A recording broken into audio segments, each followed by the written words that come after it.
RCF.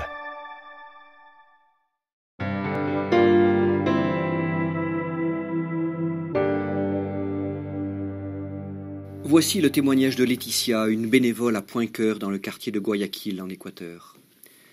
Il y a une femme dans le quartier que je n'aurais jamais pensé pouvoir approcher, une femme à la constitution robuste, au regard dur et fier, qui a mis plus de 2 ans à répondre à mon bonjour quotidien.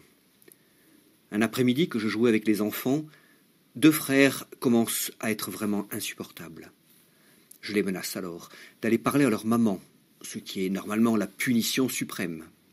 Mais ils continuent à se chamailler.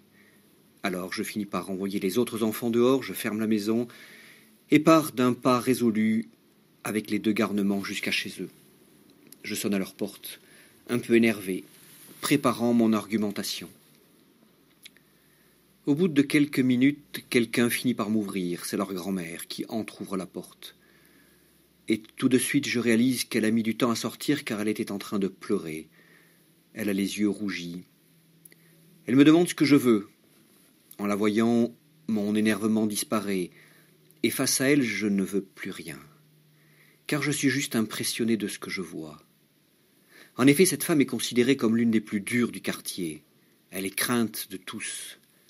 Et aujourd'hui, je vois cette tour inébranlable s'effondrer. Je lui demande ce qui ne va pas.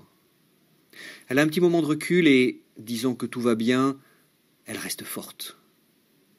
Je suis devant elle, je garde le silence, un silence qui respecte ce qu'elle vit, ce qu'elle voudrait peut-être me partager.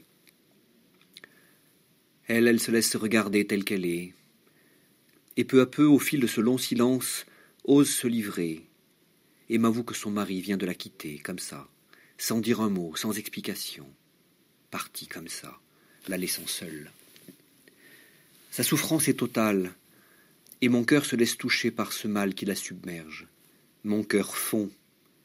Qui aurait pu croire un jour qu'elle se laisse approcher dans sa faiblesse, et qu'elle accepte de se laisser consoler?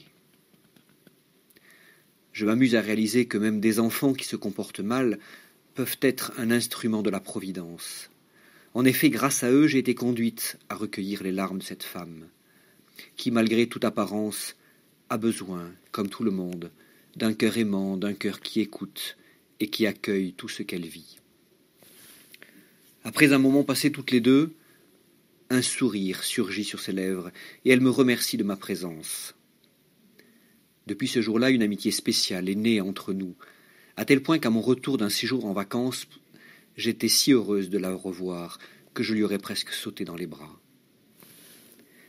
Depuis ce jour-là, elle est venue plusieurs fois nous demander de l'aide, nous faisant part de ses propres difficultés ou de celles des autres, avec beaucoup d'humilité et une sincère confiance.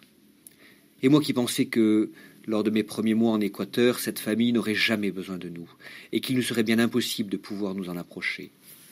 Je garde précieusement cette expérience si forte dans mon cœur, car j'ai vu à l'œuvre la puissance de la compassion devant le cri de la désolation.